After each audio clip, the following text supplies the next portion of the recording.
Happy New Year, everybody. After a little technical difficulty, I'm back with Julie's PR Patter. Hope you all had some great holidays. I have a really fantastic guest today, and I'm going to bring her on now. Say welcome to Kari Fluegel. Kari works for Kaiser Aluminum Warrick, which is formerly Alcoa Aluminum Warrick. You probably know that brand. Where she serves as communications and external affairs manager. She's a senior public relations professional and a trusted advisor to the executive suite, developing and executing strategic communications programs which enhance business and brand value. Kari is an expert at corporate positioning, messaging, and advocacy aligned with corporate goals. And her forte is in employee communication and engagement. Kari, it is so great to see you here today and have a conversation about internal communications role in business success. I'm so glad to be here, Julie. It's fun when you can catch up, and especially when you can do that when you talk about something you're really passionate about.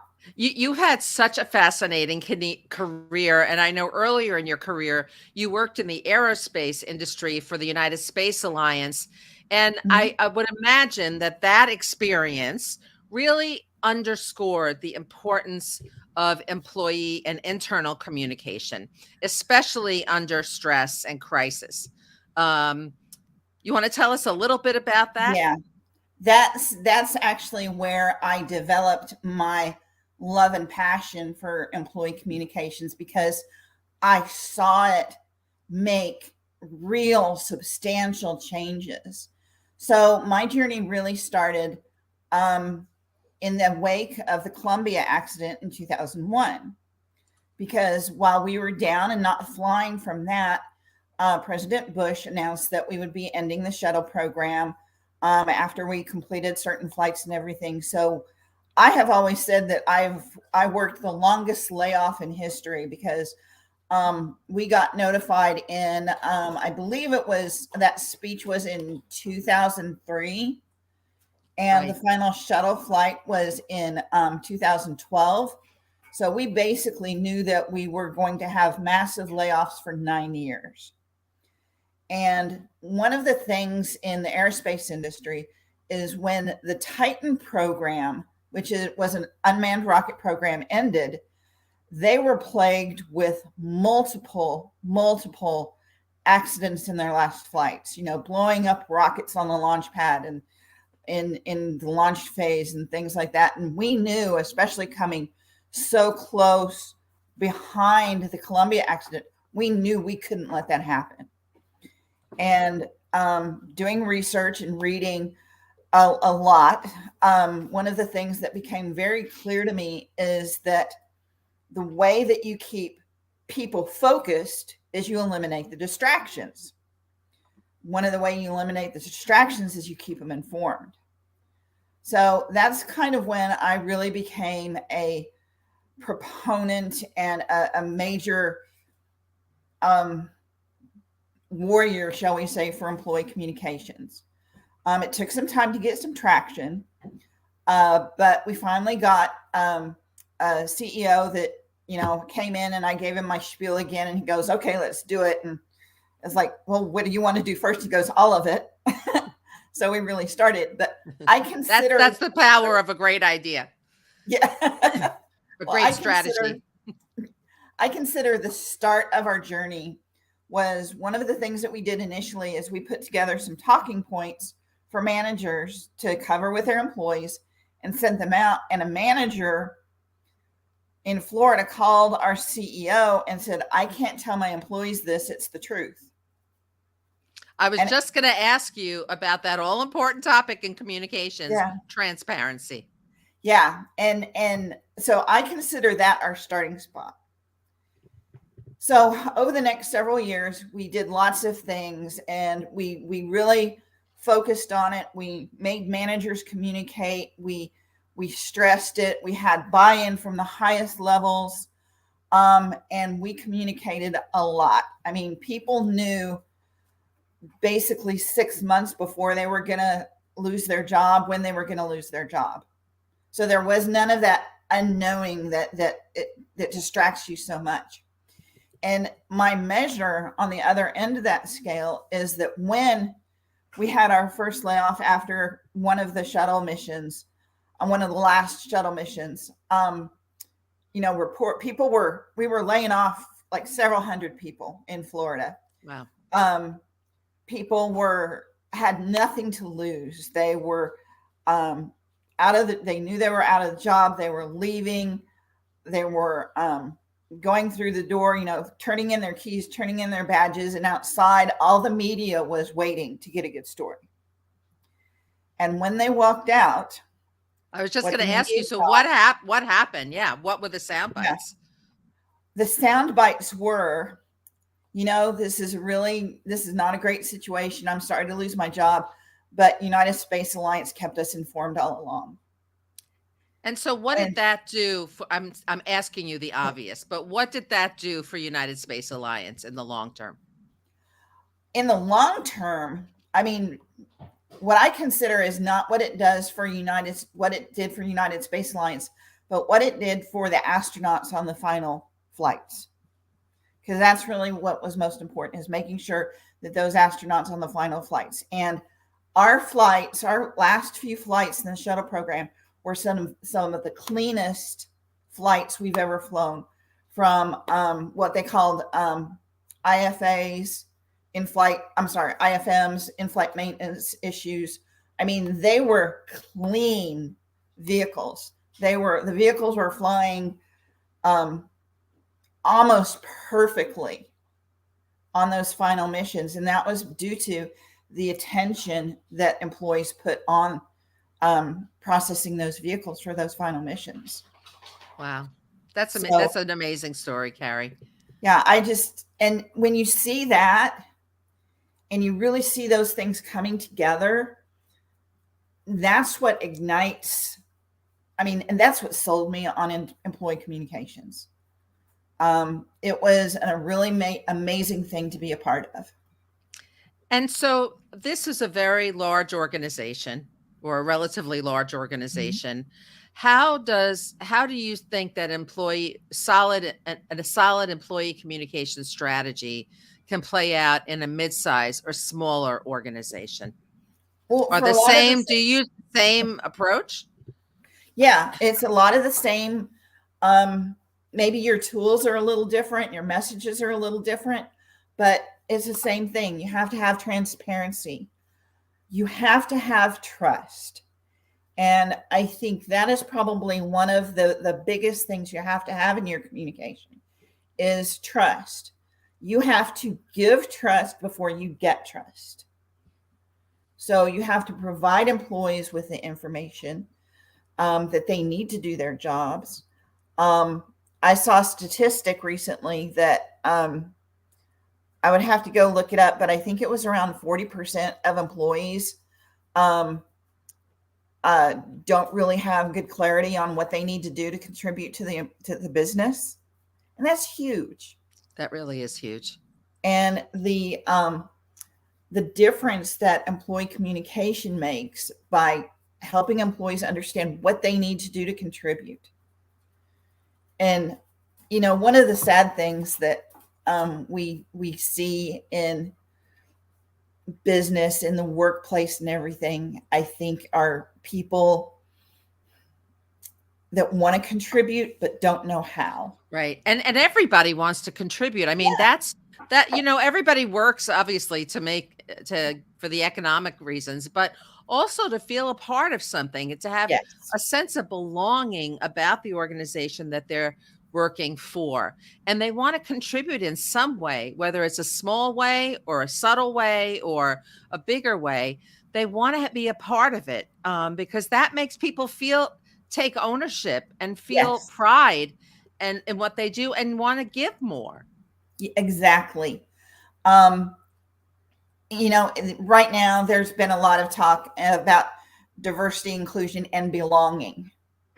And belonging, both when you talk about diversity and inclusion, but also when you talk about engagement. I don't think we can underscore the importance of that. I mean, how, if you feel like you belong, if you feel like you contribute, you're going to want to contribute Yeah, more. definitely. If you just look at the kids at the baseball games, the ones sitting on the bench, Right. they're zoned out, especially if they get to play one inning.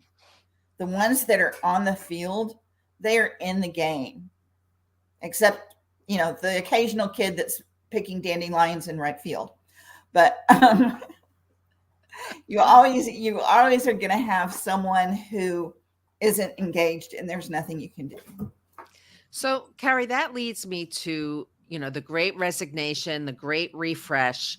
How is the onset, we're in such a changing workplace right now. Mhm. How is the onset of hybrid or remote work, fully remote work affected internal or employee communication?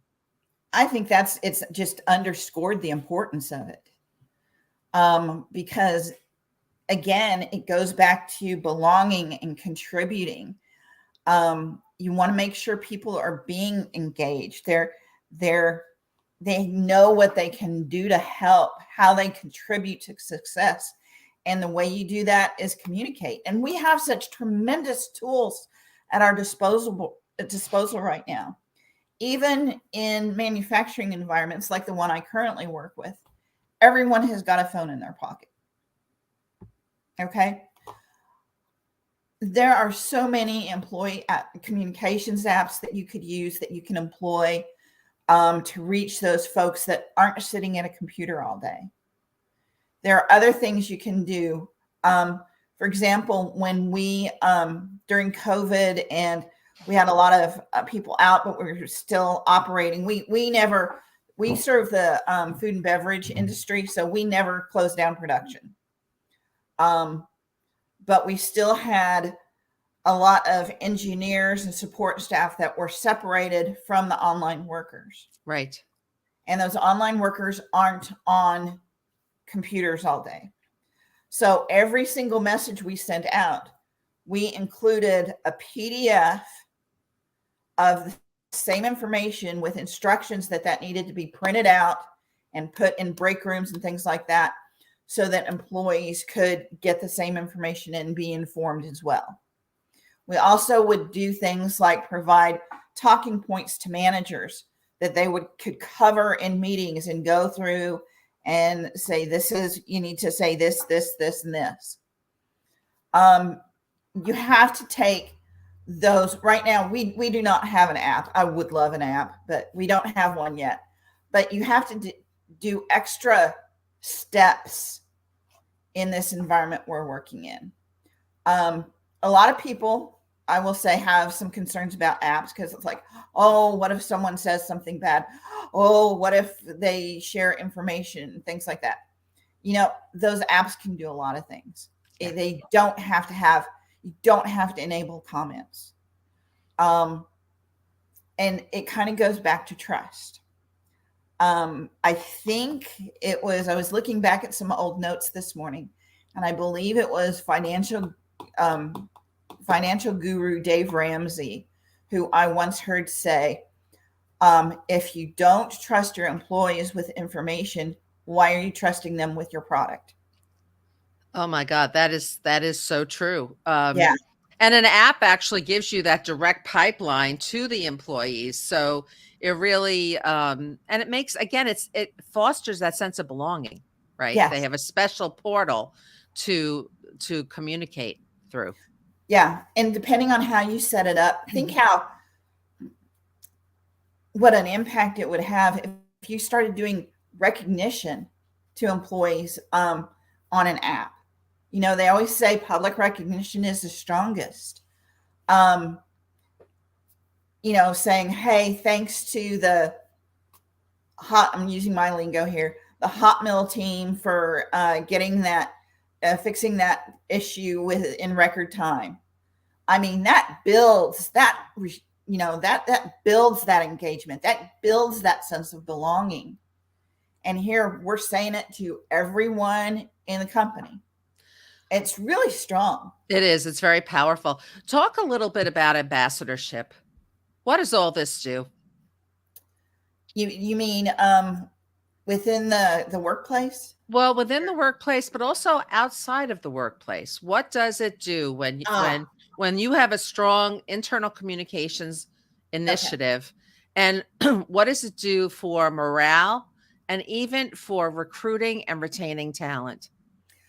Well, um, first of all, your employees are your best ambassadors.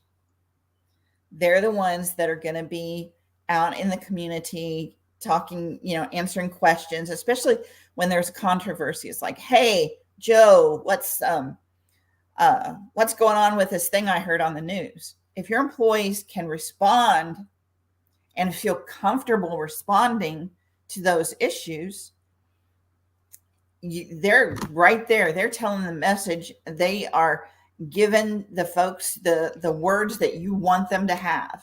So you really need to, especially in times of crisis or difficulty, or when your reputation is on the line, you really need to make sure your employees know what's going on so that they can relay those informations. You want to make them proud to be wearing their logos and their sweatshirts in public. Um, What what are some of the best ways to find out what employees need? Boy, And that's a and tough yeah, one. and need and Um, want, yeah, because that's trickier. that is, and the trick is, part of the trick goes back to trust. Is your Because your employees need to trust you enough to tell you what they need. I mean, everybody has probably seen an occasion where um, a CEO or a bigwig comes to town and everybody's got on their company shirts and they're on their best behavior and stuff like that. We've all seen that happen. And we've probably all been in a position when we're sitting there with kind of biting our fingernails while that's going on, hoping that an employee doesn't do something or say something we don't want them to. Um, so having the trust to be able to communicate and actually tell you, rather than just put on a happy face when they think you want to hear a happy answer, that's part of the whole trust that has to go back and forth. I didn't explain that very elegantly there, but I think you got your point across. okay. Yeah, And and it's Julie, sometimes I'm not that elegant. I don't know about that. But, I think that's the hard part for a lot of companies, employers, and leaders, is actually hearing the real stuff Yes. and not taking it personally, but really being able to translate uh, and respond appropriately to what employees are telling them. Yeah. And employees have to be comfortable in doing that, and not feeling like there's going to be any retribution.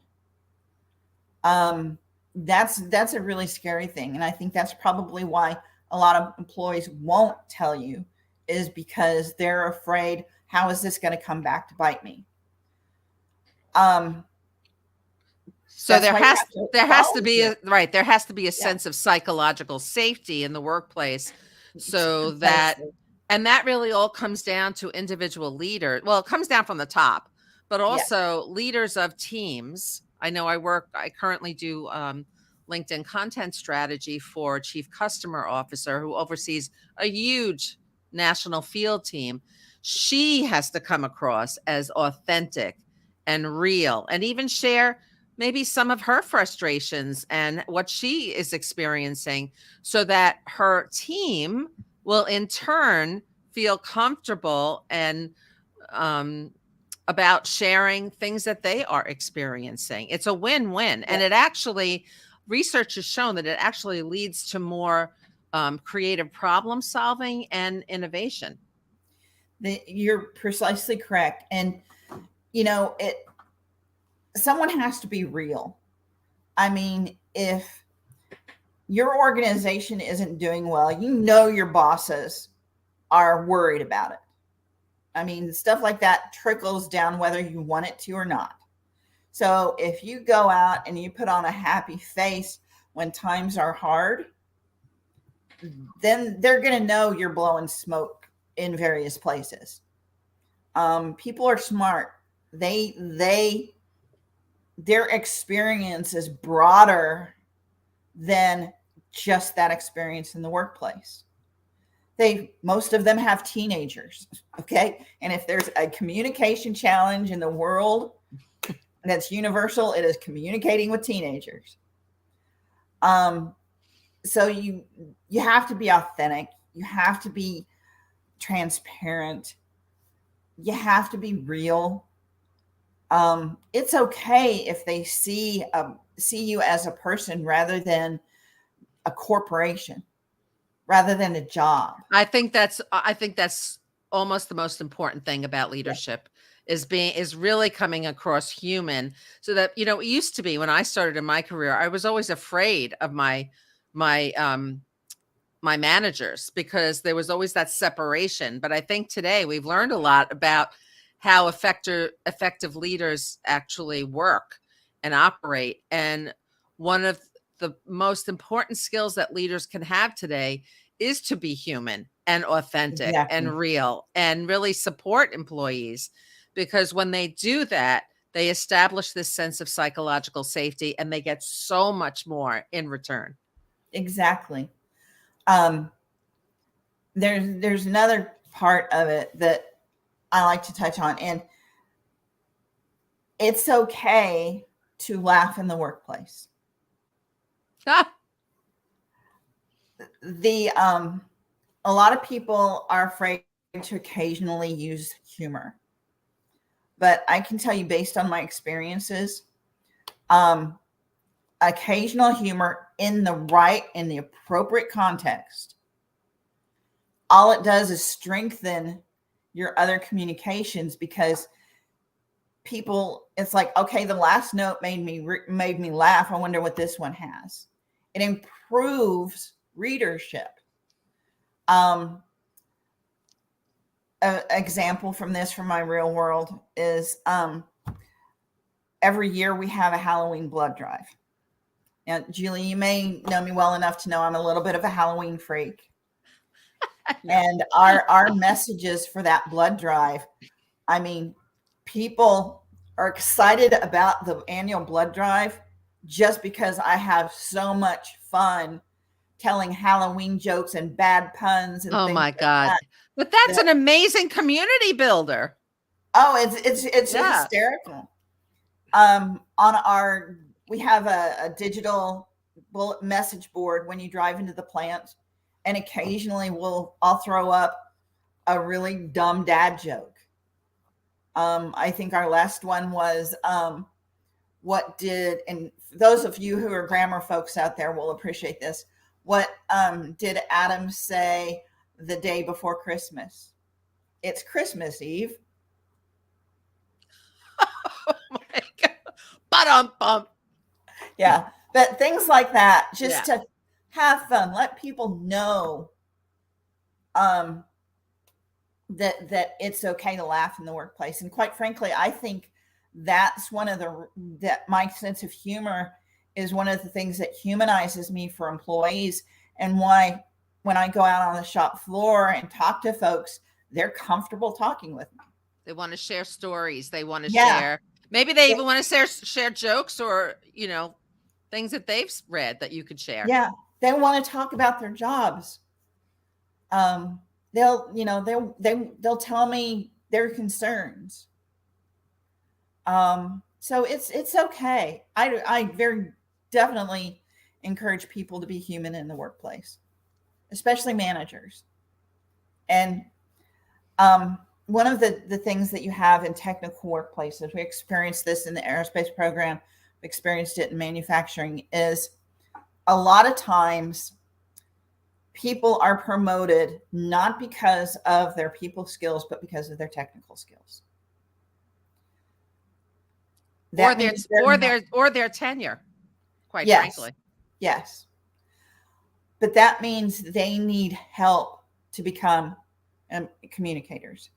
That also means in some cases, and this is for folks out here who work with a lot of engineers, you guys probably will understand this. It really, engineers who work with data, they are just not as comfortable with the human aspect. Right. They don't know, their brain just doesn't work that way. So you have to do some not only some education of some skills, but some education of why employee communications is important. And there's so many things. It helps with retaining. It helps with recruiting. It helps with engagement. It helps with decreasing sick leave. The number of things that communication can help you overcome, the list is so long, it's amazing. That's why I think communications really should be a core business practice for every business. Well, Kari, this has gone so quickly, but I want to leave it on that note because I think that you know, and we've discussed this. Kari and I met in graduate school. We discussed this in grad school at Syracuse.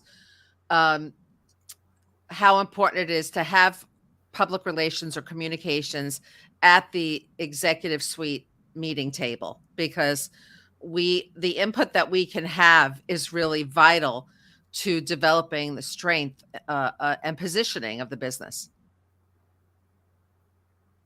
I agree 100%. Thank you so much for joining me today. I hope you'll come back again sometime.